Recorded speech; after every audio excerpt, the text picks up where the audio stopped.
Hello, good evening, good morning, good afternoon, wherever you are on this planet. We welcome you to another Spiritual Light.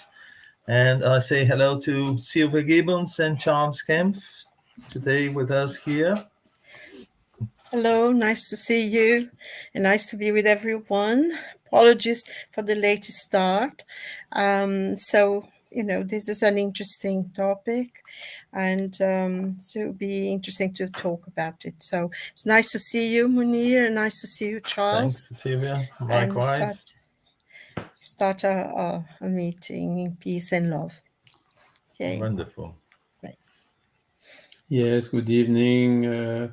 Good afternoon, Munir. Good evening, Good afternoon, Silvia. Good Charles. morning, good afternoon, good evening to everyone. Apologies also for starting a little bit late today. Our friend Stevan is unfortunately busy for his work. This happens, huh? And Munir stepped it at the last minute. So thank you so much, Munir, for Our this. pleasure. And let's go and then talking about this golden rule. Wonderful. So the topic of today is the Golden Rule. And perhaps I'll invite Silvia to say a few words about the topic of today.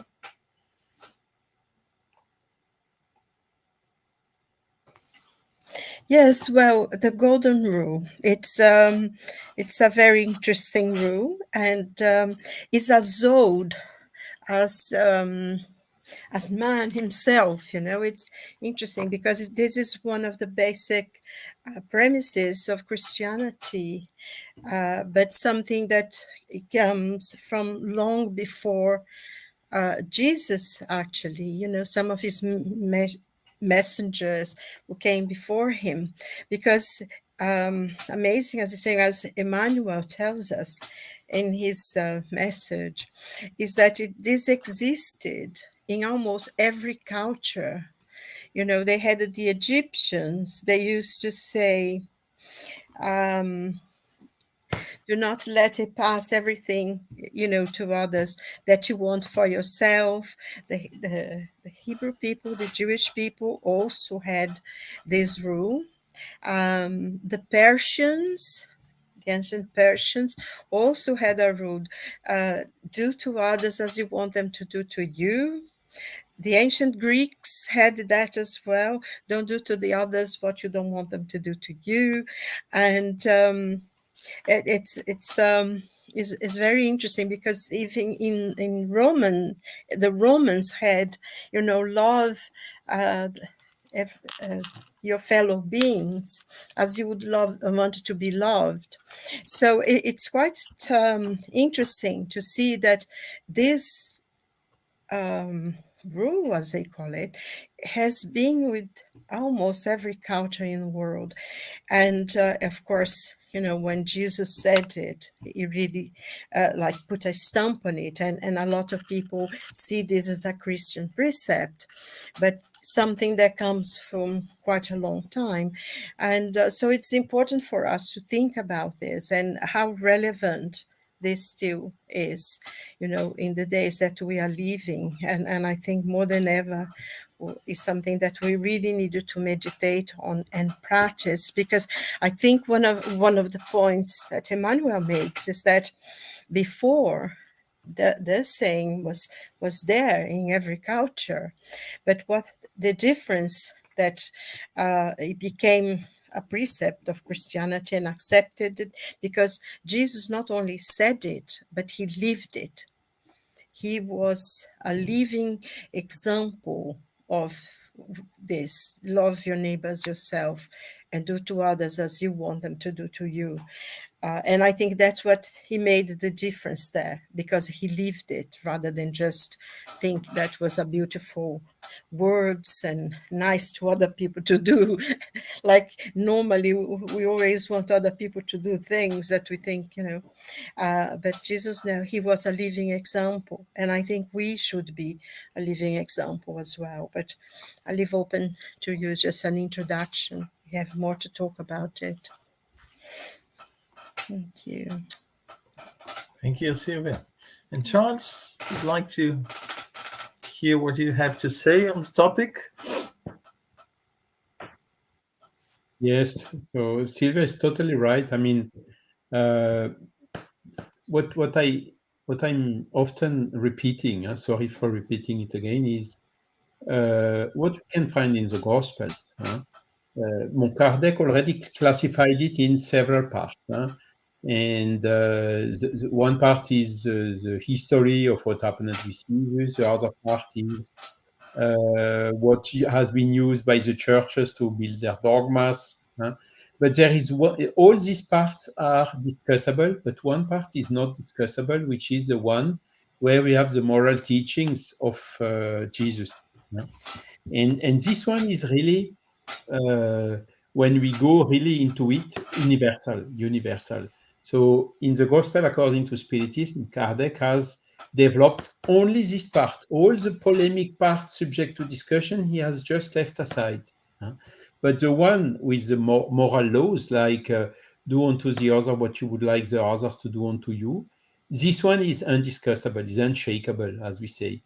And Silvia, you are right. I mean, this same sentence, or not the same sentence, but the same idea and the same principle exists in almost all the other religions around the world. Maybe a little bit different form, a little bit different, adapted to different cultures and so on, but basically saying the same thing.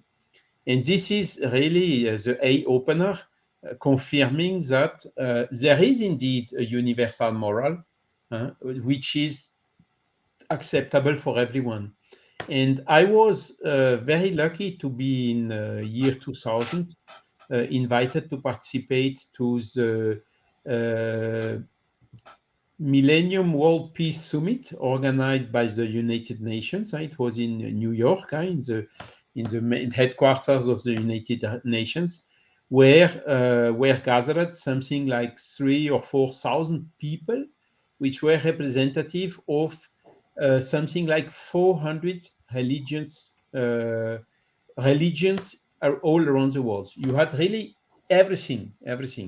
Religions or spiritualism. Spiritism was also invited. You had also a lot of modern New Age movements and so on. And interestingly, at the end of this summit, a commitment has been elaborated and was signed by. It was not all the 400 present representatives for the movements. It's all but 2. So 398 out of 400 signed that commitment with basic principles like education of children, act to stop wars, against discrimination, and a lot of basic principles like this that basically everyone around the world agrees to it. It's just a pity that this has a little bit lost momentum. There was a subsequent meeting, but it was already somehow influenced, or I don't know how to say that. It was not so neutral anymore as the first one, which occurred in New York. It was most oriented through Oriental religions like Buddhism. And then I did not hear a lot anymore continuation about this. It's really a pity. But what happened that year, in the year 2000, was really a opener, showing that this golden rule, as we are saying today, are existing and are universal.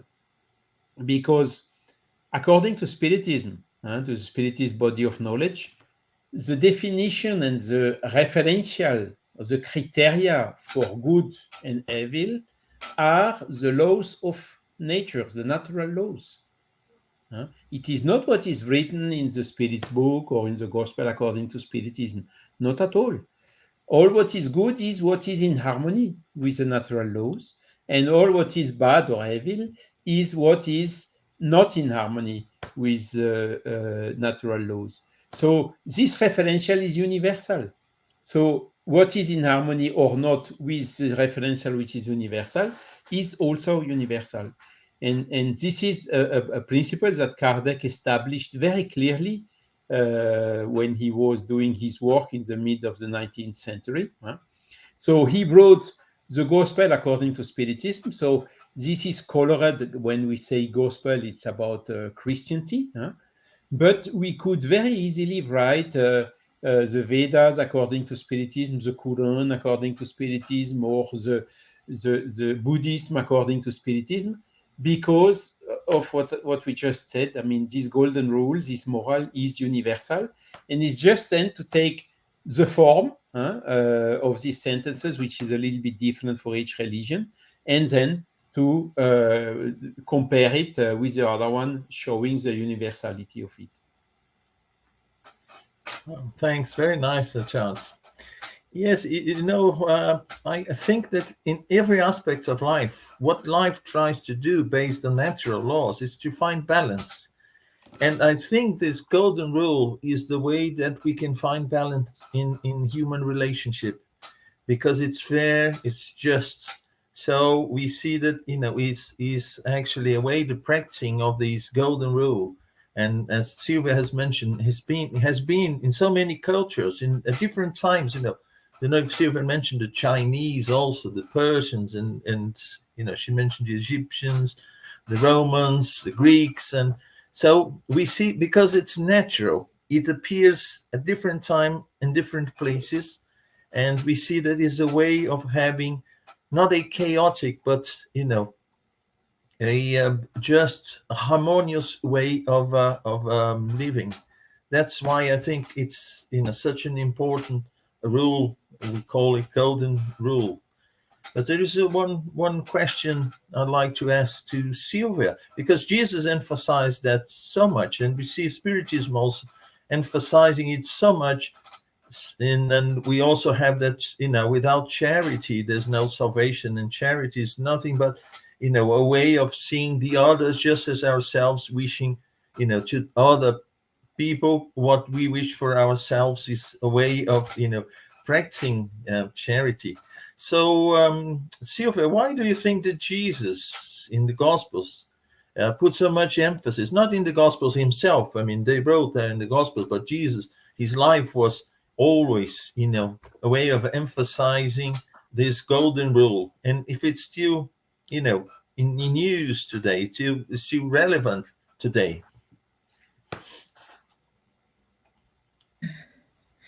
Yes, I think one of the things, going from what you and also Charles was saying, this is a universal rule, and it's part of the natural laws, because I think sometimes people enclose Jesus in a little box to suit them. And I think first and foremost, Jesus was a universal teacher. He didn't say that only those who followed him would be saved. But of course, if you follow some of the things that he taught, it becomes easier because he shows us a path. But I think he even put an emphasis in people who, even those who don't believe in God, can also be saved. I mean, it doesn't interpret me as being saved in a sense, but enlightenment is for everyone, because one thing that I always think is that, Jesus said, not all those who say, Lord, Lord, will enter the kingdom of heaven, but those who do the will of my Father who is in heaven. So it can be absolutely anybody. And I think one of the things about the golden rule, that he not only, he taught in his teachings, but he also lived it every single moment, is something that is individual choice. We ourselves can choose to live a life like that. That is, I think one of the most beautiful things, I think, in Spiritism, that it teaches us with all the things, with a very firm root based on the gospel, is that you can do anything you want. Spiritism has no rules to forbid you to do anything. Absolutely. You can do whatever you want. But it also teaches us that we need to be responsible for the consequences of what we do. And we are free to do whatever we want, and we are also free to receive whatever we create in doing what we want. we have the consequences, and we have to live through them, and we have to readdress the wrongs we cause, and all that sort of thing, which I think is really important and is so balanced, because what we have is individual choice. I choose to be the certain way. I'm not going to talk to anybody. I don't like people. I'm going to do this, and I'm going to be rude to people, and that's fine. If that's the choice that people make. But what happens? Do do I want to be treated that way? Do I want people to ignore me, or when they meet me to say, "Good morning, how are you"? Do I want to be treated with respect? Do I want to be treated with consideration? Do I want people to like me because I'm a nice person? And if I say yes, I do, then I have to do to others what I want them to do to me, because people will react very much the way we treat them. Of course, if we upset people all the time because of our manners and everything. But also, I think one of the important thing for me as well is that it's, in a way, it's irrelevant really how people will treat you, because that will be their choice, their problem. I think in being kind and respectful and considerate to other people makes me feel better with myself. And I think if you think in terms of the how out how much it reaches this golden rule, it's first and foremost is for ourselves. I like to be treated well, so I'm treating everybody well. I'm sure that at one point in our lives, in our experience, we're going to find people who treat us very badly indeed, because they just don't like the color of our eyes, or they don't like the way we speak, or whatever. Some people are free to like and dislike others. But it doesn't matter, because I think the good we do is always good for us. And the bad that other people do to us is their problem. Our responsibility is what we do. So this golden rule applies for our individual selves, and it's a matter of choice. It's a matter of thinking about it. How I want my life to be, how I want to come across people, how I want to reach out to anyone.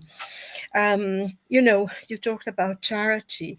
Charity is extremely important, especially we are living in situations which I personally find it quite shocking, that I'm living in one of the biggest, the most important cities in the world.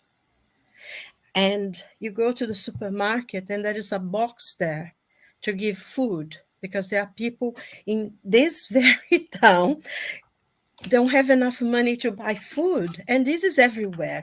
Before, if you live in a big town, wealthy, you didn't have this kind of things. There was social security and everything.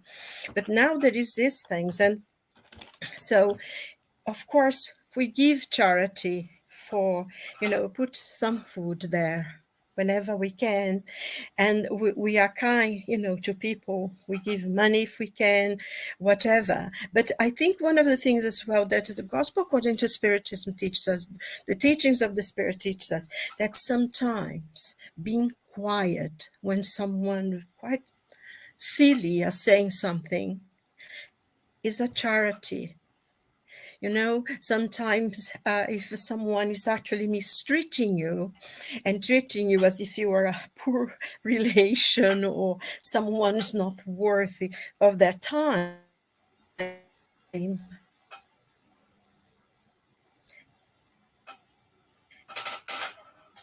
you just, Okay. if just being quiet and accepting it is a charity. And but sorry, we fell for a minute. My internet just went down. So You see you there. Yeah. In We terms lost of the last 30 charity, seconds. it's Yeah. it's this kind of charity as well. Sorry, did you miss everything I was saying? Sorry, I'll repeat very quickly. What I was saying is that sometimes charity, and this is one of the major teachings of the spirituals in the Spiritism, is that sometimes charity, financial charity, is okay. You must do it because you help people. And if you have more, it's good to help others. But they also tell us that charity sometimes is just if someone is mistreating us because they think we're not important enough, and they dismiss us. And okay, we accept it. It's a charity. If someone saying something really silly and stupid, and you're listening to it, you're not going to discuss with them. Being quiet is a charity. There is so much more being charitable, and I think this is all part of this golden rule. Because maybe the person doesn't know enough, or maybe they do know but they think they're more important than everybody else, and so you have to respect the way they are, because you need to have other people to respect the way you are. And so charity, financial, is important, but also be charitable. Someone sometimes can be quite unkind, or they behave in a certain way, or things like that. It's charity as well, just being quiet, just accepting it. There is many ways to be charitable, and I think the easiest charity is to actually drop money. I remember in the little book called Jesus at Home, Jesus no Lar, there is one of the stories there says there is this man who he's sitting there, and but what he wants to do, he wants to cross the road because the horses, the carts, and everything, and he can't see very well when he walks very slowly, and he wants help. But everybody keeps dropping money to him because they think he's sitting there because he wants money. And what he wants is to help to cross the street. But he's not even given the opportunity to ask for help because everybody just drops the money and goes off. And I always remember this story because it's so important. And I saw as well someone once talking in a program that I watched. He was blind, and he said sometimes he's in the street, before he had his dog even, and people just take hold of his arm and cross the street with him without even asking him if he wants to cross the street. Sometimes he said a couple of times he had actually crossed the street twice because he was just trying to find himself how he would continue on the pavement that he was in. He wanted to go somewhere, and he was just trying to place himself to turn and do it. But people just grabbed hold of his arm and put him on cross him to the other side. And it's so interesting this because it's we needed to talk to people. We needed to pay attention. We needed to see what their needs really are. Sometimes they don't want anything. Sometimes they just want someone to talk to them. Just saying good morning to someone is very important, just allowing them to express what they're feeling. So charity, it's all of this, but also it's a part of the golden rule. And I think that's why Jesus made an emphasis of this. And it's interesting because if you read the stories of the gospel, he never went and just healed people. He would always say, what do you want me to do for you? What do you expect of me? If you read the stories of the gospel carefully, he would always ask, what do you want me to do for you? And then he would always say, I didn't do it. Your faith healed you. Your faith cured you. And I think this is a lesson to remember in our dealings with people.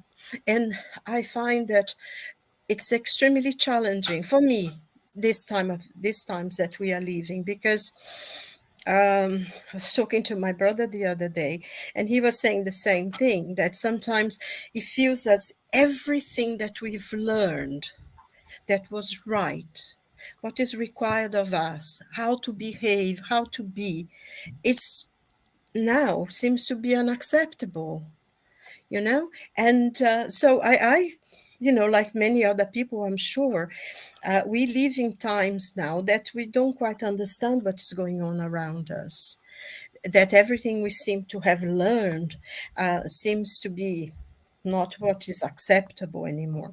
So we need to hold our ground and be with our principles. And I think really remember this role to allow people to be what they want to be, and to have that kind of charity as well, which is so inclusive in the golden rule. So I don't know if I answered the Wonderful. question. Just to build on a little bit what you said, there is a definition of the charity in the answer of the question to the question 886 in the Spirit's book, and it is saying, what is charity? And that's a question. The answer is benevolence towards everyone, indulgence towards the imperfection of others, and forgiveness for offenses. So it's indeed much, much more than just throwing a coin. And if we really see benevolence towards everyone, indulgence towards the imperfection of others, and forgiveness for offenses, if we really would be a majority of the humanity following this principle, there would not be any war anymore. There would not be all this violence. There would not be hundreds of millions of people not having, not even necessary to eat or to drink. And so this is why this charity is really the basis of everything. And I think also it's another principle that Kardec told, to take the measure. What we would like for us, to do for the other what you would like for us, is how to say, an excellent criteria, because when we can find no guide to take as an example that is more guaranteed in this respect than what than we should do to the others, what we would like the others to do unto us. Because with which right would we claim the other doing for us more than what we do for them? God does not give any privilege to anyone. We have all been created the same way. Simple and ignorant means with no science, and we are progressing. There are, of course, spirits who progressed much more than us, like Jesus, for instance. But one day, even the worst, the less evolved one on the earth, will grow, evolve, and become, reach the same level as Jesus. For me, of course, it will take a very long time, but I will get there. So there is, it's just a question to work, to go to understand this very simple criteria Jesus left us more than 2,000 years ago already, and at least we give the example, because we have to do to the others what we would like the others to do unto us, even if they don't do it. And that is really what we call lead by example today. That is really what we call spiritual intelligence nowadays. Work in a team, benevolence, this benevolence of the definition of charity across the team members. At the end, the teamwork is much, much more efficient than we in a team where everyone is competing against the other, trying to find first or to take out the best in a selfish way. And this golden rule is really also everything about than just making selfishness to disappear, because the selfishness is really at the root of all the miseries we have, of most or almost all the miseries we have in humanship. in humankind. And nowadays, the things are getting more and more difficult. We can see wildfires, we can see tornadoes, we can see hurricanes, we can see a lot of hail and whatever is happening due to action of humankind and the effect of this action onto the climate. So everything will get more difficult. And on the other hand, the resources of the earth have a limit. Today we are asking lithium. Well, we want to make everything batteries, and batteries need lithium. Okay, but where is the lithium to build these batteries? There is not enough lithium to change, to have the same quantity of cars and kilometers run as we have today with fuel or with crude oil at the beginning, which is sending more carbon dioxide to the atmosphere and making the greenhouse effect even worse.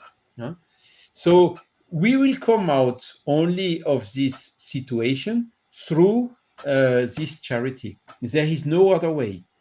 If humankind wants to survive to these growing difficulties of climate, of heat, which is not affordable for human being anymore in more and more regions around the world, with billions of people having to move to colder regions in order to survive.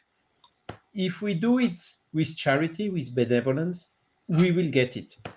Otherwise, what will happen if we think we can just put some bombs and whatever? It's a destruction. Humankind may disappear totally from the earth. So we are somehow, Jesus was leading this example, and Kardec was also confirming very clearly when he wrote on the cover page of the Gospel according to Spiritism, that without charity there is no salvation. And today it's a question of survival of the humankind. Of course, we can also think, no, because we will find renewable, we will manage to make energy out of waste or whatever. Okay, still it has to be demonstrated. And for sure, we will not be capable to continue consuming, polluting, wasting goods and energies as what we are doing today. But with a charity, with a golden rule, there will be absolutely no problem. Even if 6 billion humans have to receive 2 billions, it will be possible, because in my house we are 6 people. To have 2 more, it's not a problem. We can manage, we can squeeze a little bit ourselves, and we can put 2 people more without any problem, any difficulty. So it's just doable, but it needs to remove the selfishness. When we come and say, why me? Why should I do an effort for these people? It's not my problem. It's not in my country whatsoever. There we reach nothing and we go to nowhere. So it's really this. Without charity, there is no salvation. There will be no salvation for the humanity, at least on this planet. And should we go to the worst scenario and destruct the conditions of living of the humanity on the planet, then we will have to find another home, another planet where our spirit can go, and finding charitable people in order to accept us reincarnating there for continuing our evolution. Wonderful. Both of you mentioned something that is very important in this topic, that is actually what we do, not what other people do to us. Exactly. As Charles mentioned, the verb, you would like them, not that, they did or they do to you. So we have to, look at ourselves and check our behavior and follow these golden rules. And as you mentioned, Charles, I think the key to survival for humanity is actually to work together in group. And to work in a group, we know the difficulties of relationship. But if we follow the rules of charity, if we follow the definition of charity, benevolence, indulgence, and we apply that in our daily lives, in all circumstances, we will find a harmonious way to live in group, to live together, and then to have solution for our problems. And I was going to ask, but you both answered already. You know, there's no salvation without charity. There's no salvation from what? From hell? Well, we know Spiritism shows that hell does not exist as such. Many people don't believe, you know, although some people are even religious, but they don't actually believe in their own religion, because they say, oh, no, this is, you know, a story, just a fairy tale or something, but they are not afraid of heaven as such, of a hell as such. And so salvation from what? And I think you mentioned something, these situations that we as humanity are facing now, the situations, and also as individuals, because we have to, you know, look after ourselves, our progress. And the way to look at ourselves individually is to caring for the group, to caring for our role in society with, you know, with other people. There is also in the gospel the example. Charles, you'd like to say something? Yeah. If I may, I just remembered now. I mean, the latest news we have seen is in Hawaii. It's terrible, isn't it? And this will happen more and more. Yeah. We know it. It's scientifically obvious. No need of long demonstrations. Yeah. So really, it's time now to, okay, what do we do? How do we do to stop this, or to prevent this, the consequences of it, if it happens again? How can we make that it gets not even worse in the future? So this goes clearly, we have to tighten a little bit our belt, and it's better to do it voluntarily, as this initiative, to do what we would like the others to do unto us. Okay. We wouldn't like the others having polluting and sending a lot of tons of carbon dioxide in the atmosphere. So let's not do it.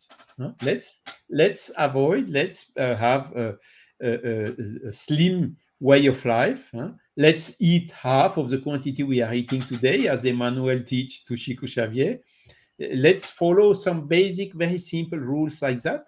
Let's cut all what is superfluous and really focus to the necessary. And even charity is giving a little bit of our necessary to the one who don't have the necessary.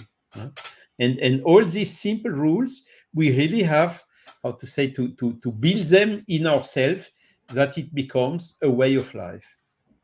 Yes, a way of life, despite religion, despite anything else. I think, Exactly. yes, it's something that Universal humanity way of should life. follow. Yes, it's a way of life. And we see, for instance, in the case of food, you know, there's, you know, tremendous number of people starving in the world, whereas there's enough food for everyone. What causes that? What is the reason for that? You know, if it's not the lack of charity, the lack of you know, wishing for others, you know, what would like them, you know. I made an exercise recently for for a short presentation I made, and I was comparing where are the, I think, 700 million people lacking food. They are basically in something like 10 to 12 countries.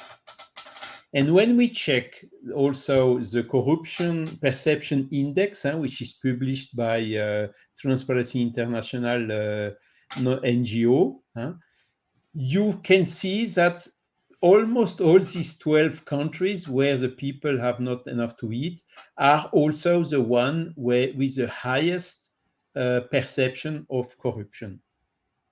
So it's amazing. So there is help. But the help does not get to the people because it is deviated, it is absorbed by the corruption before it reaches those poor people. Yeah. So there are a lot of things like this. So it's difficult, because should we really intervene in the inner, because to stop corruption in a country, it's difficult to make it stop from outside, from another country. But we really should think about, should we really have some means in order to force, or to, how to say, strongly motivate these countries to have this corruption being stopped, and how to do it in the smoothest way. All these questions have really to, it's part of this charity, but not charity just let's try to do it intelligently. Let's try to seek the root causes. Of course, killing the selfishness is helping to kill the corruption, but sometimes a lot of people, they do not hear it. And with only a very small portion of the population corrupted, you have the worst situation in a given country. So we really should think about the means to overcome this. Yeah, and we also bring into context, the maxim that Jesus said, "Love God above all things," and because we can't understand God at this point, we should love God's, attributes. So trying to, inspire ourselves in the attributes: justice, love, and compassion. So all these virtues, should guide us. And love our neighbor as ourselves, And charity is love in action. Because when we love someone and want to do something, about that, we are actually putting our love into action. Otherwise, love will be just something, beautiful, and but there's no real action related to that. And I think it's really important, and charity done in so many different ways. And also when we try to be better people in the context that we are in the society that we are doing, whatever we are doing, when we try to improve ourselves in that sense, we are already doing charity, because we can offer something better, something closer to what Jesus taught us as we move forwards. So yes, and I think the world now is having to face situations that will how would I say, will actually take people from this comfort zone and start to question them, especially in terms of empathy, because you say, oh, that country, as you mentioned, Charles, that country is so far away from me. Oh, why should I bother about the floodings there, or starvation there, or whatever? Here, I'm not exposed to that. War and corruption or whatever. But then slowly you realize that we are part of this large group. You're on the same planet. Whatever they do there will affect me somehow, someday, and vice versa. So having this sense of a huge global community, which we slowly are getting there, especially when we have to face this situation that we are facing now. Communities wiped because of a wildfire or floodings, or too much snow or whatever. And so Munir, there is one additional argument that Spiritist body of knowledge is bringing, is the reincarnation. So we can reincarnate next life in Sudan or in Ukraine or wherever. And also, when we talk about global warming, it's my children, my grandchildren, but the children of our grandchildren can be us again. So we will come back and having to suffer what we have prepared in the last decades. So it's one more argument into this golden rule. Let's do unto the other what we would like to do the other to do unto us, knowing that by the law of cause and effect, the law of action and reaction, all what we are seeding, we will have to harvest it at the end, whether it is good or not. Indeed. Just a point here that what you said about God in the gospel, according to Spiritism, but the Spirit teaches us that we love God and we love our neighbors ourselves, like Jesus said. But also, we cannot love God if we don't love our neighbor. And so to love God, you need to love your neighbor first. And then you can, if you say, oh, I love God, but you don't love your neighbor, you don't love God. So there's a very, very important, because, like sometimes, a lot of people say, oh, God doesn't exist, it's an idea. There are a lot of debates and everything, but But I think to love your neighbor, to be helpful, to be um, considerate, it's a way of loving God that we can understand. Is within our reach to understand the nature of God if we love our neighbor, because otherwise we cannot really love God or understand it, or anything, I think also the thing about, oh, it doesn't bother me. I think now the world is changing. I was watching the news the other day. I don't usually do that anymore because it's depressing. But when I saw a city, a town in Hawaii, that was completely destroyed by fire. And whenever I remember watching movies about Hawaii, there was always raining.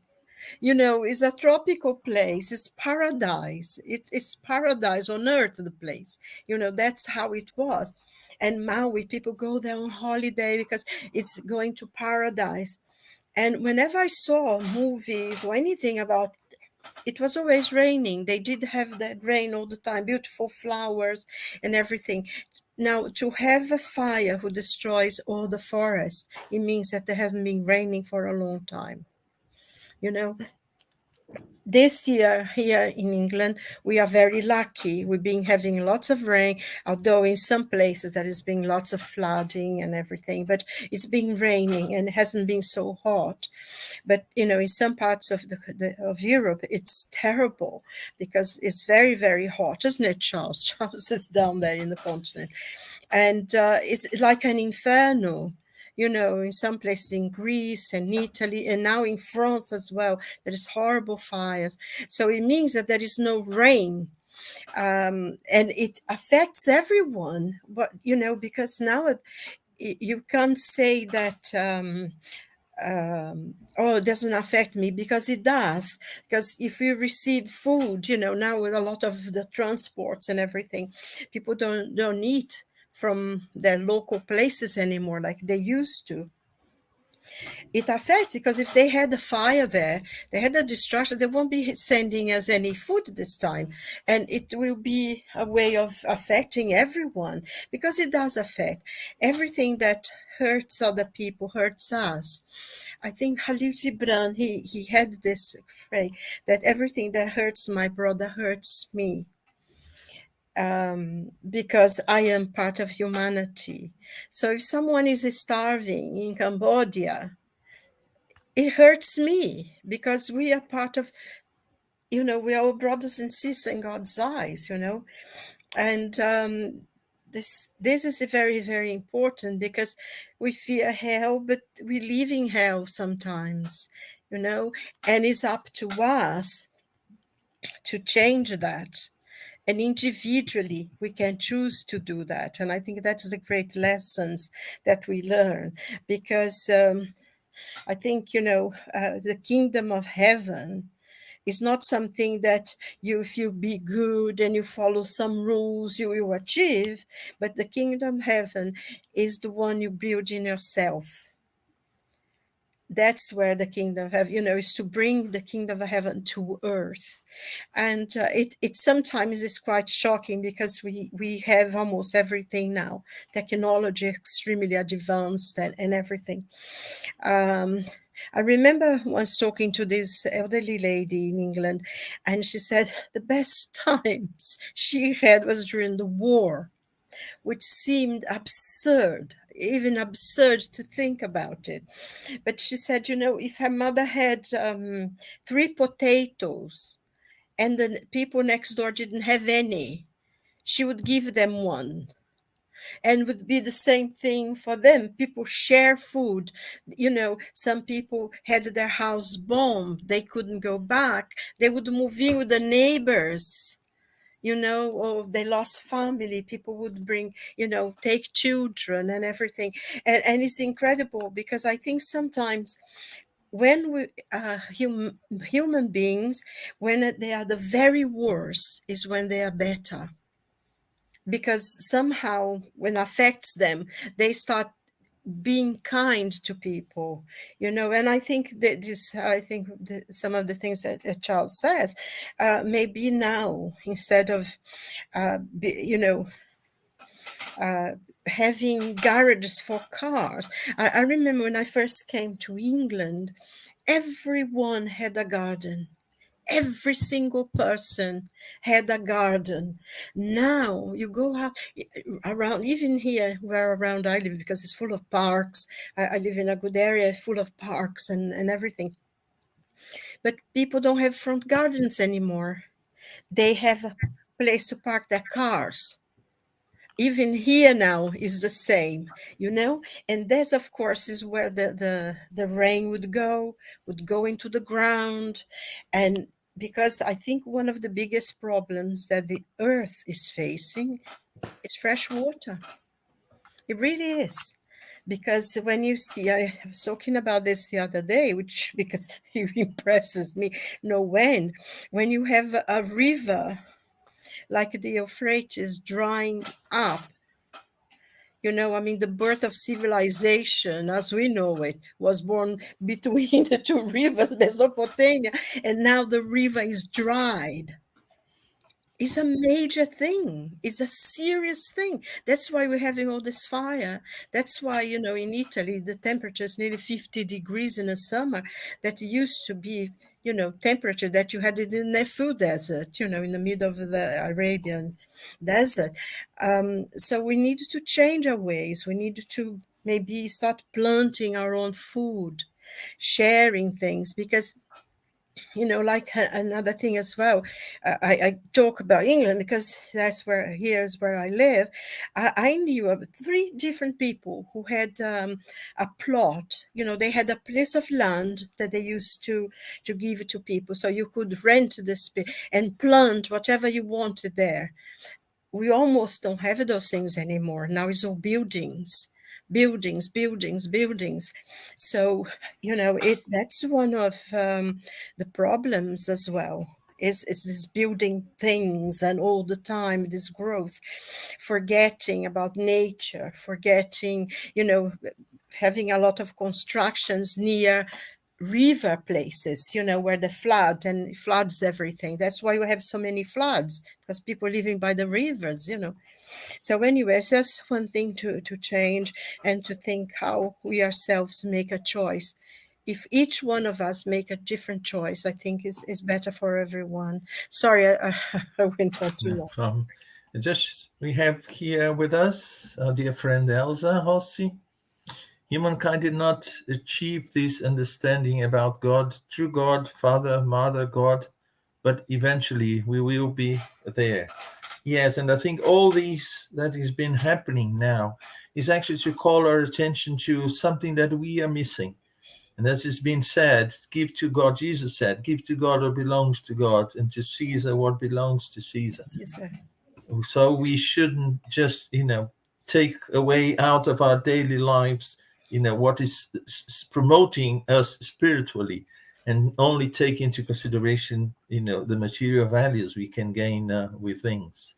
Yeah, I just one thing very quickly. We don't have anything like Mother God, Father God, because according to the spirits, God is an intelligence, the first cause of all things. So I don't think we should compare Mother and Father God. We say Father because, the way Jesus said it, but we shouldn't confuse this with Yeah, we have stuff. also friends from Iberoamerica Espírita. Hello, friends. Nice to Uruguay. hear you. Yeah, Uruguay. Regards from Uruguay. Hello, everyone in Uruguay. Hope you're well. We also have here Lou. A very nice talk. Thank you. Thank you for being with us. It's indeed a difficult talk, isn't it? Because it's not very popular. You tell to someone tighten the belt. Nobody likes to tighten the belt. No. But let's get used to the idea. Let's really do it. Tighten the belt. But we have to do it anyway, and I think we're doing already. Exactly. Because even you go to the supermarket, if you go late in the afternoon, there is no more milk. Yes, Yeah, and also the Very, inflation. I very mean, expensive things we, that you don't like. the scarcity of the resources of our mother, the earth, Yeah. is reducing because we have taken everything. So now it's getting scarce. More yeah, scarcity is making the price increase and difficulties. f- The worst is always because of the poor people first. They will suffer most out of it. So I think it's really a mindset that we have to build in ourselves. We will have to tighten the belt sooner or later. So let's start now. Let's do Yes. it smoothly in a controlled yeah. way and not suffer it in a sudden, sharp way. Mm. Yeah, and the need for change, individually and collectively, is knocking at our door. It's better to open before it breaks into our house, you know, and takes everything apart, because the need is here already. It's not there, it's here. No, You it's know, it's yes, it's urgent true. for us to change our behavior. And I think the golden rules are sort of rules that we should follow, or the golden rule, and everything we've discussed. You know, they should guide us in adopting, a new behavior. But in a way, I think, sorry to, because I No, don't think in it it's to adapt. I think we need to maintain our moral standards, and what there are teachings that are a moral guidance for us, and we shouldn't try to change that, because I think we should go back maybe to a time, not everything, but a time that people helped each other, people were considerate. I mean, I remember even when I was a child, we always had a bags to go to the market. We never had plastic bags. We always had a bags. You always plant something. My grandmothers, I don't think we ever bought any lettuce or any vegetables or anything. Everything was in the garden. She just planted it, and she had a little plot, and it's extremely. And I think now, like I said, people are transforming their gardens into car parks. The allotment, a lot of allotments, they used to be here in England, not one. Now is a building there.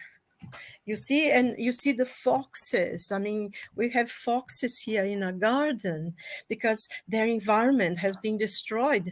And you go by the river now, is this one expensive, luxurious building after another. And the poor foxes, the poor animals are completely have nowhere to go. So I think we need to be considerate to all nature, and yeah, to I think the principles of spiritism, as far as I am concerned, are immutable. The reality that we have to follow, that's the future. When I studied the Spirit's book, I don't think we have even understand 1% of it. When science progresses and go more and more advanced, then we'll begin to understand that that's not. I don't think it's up to changes or inclusions or exclusion, or taking things away from that. If yeah. we do, we lose ourselves. And Okay, I just want to say something as well, very, very quickly here. I'm sure. sorry. Please forgive me. It was my mistake about the title. For some reason, I thought the law, and I had written down the right name for the fear of death, which you can do next week. But it was my mistake. I apologize to everyone who was expecting to have a different talk. So apologies for that. Next week we'll have fear of death and old No age harm and death. done.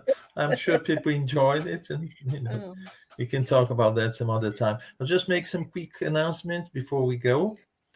So we have the Gabriel Delan series. So every first Sunday of the month, we get a special guest to talk about one of Delan's work. So next one is going to be on the 3rd of September, from 7 to 8 p.m. UK time. We will have with us Carolina Correa. We also have study of the book Heaven and Hell and Gospel According to Spiritism, organized by the Spiritist Center for Peace every Wednesday, 12 noon UK time. We have a study of the Mediums book on Saturdays. The study is coordinated by Guilherme Dias, Charles Kempf here with us, and myself. So every Saturday, 10:30 a.m., you're most welcome to join us. And thanks to Kardec Radio for letting us use the StreamYard studio. So this is what we have for today. I'll just ask Silvia to say a few final words before we go, and then Charles. Okay, thank you everyone for being with us, and let's think and meditate ourselves in what we said and try to make our changes. And thank you very much, Munir, for stepping in at such a short Pleasure. notice. Thank you so much. It's a pleasure to have you here. And Thanks. Thank you, Charles, as well. Always learning from you. And may God bless each and every one of you who is listening to us. We'll be listening to this afterwards. And, if you're interested in anything, send us questions. Let us know what you want us to discuss. Thank you so much. God bless you all. Thanks, Silvia. Thanks a lot, Silvia. Thanks a lot, Munir. Really, this golden rule, we know it in Christianity at least since 2000 years, even more through other religions like Hinduism, probably more than 2000 years. It has been clearly recalled and reminded and explained in a rational way more than 1.5 century ago. So what are we waiting for? Let's go for it. So may God bless all of you and have a nice week, and we'll be very happy to meet you again next week. God bless Silvia. God bless Charles. God bless you. everyone. God Bye-bye. bless. See you next time. Bye-bye. Keep well. Bye-bye. Bye-bye.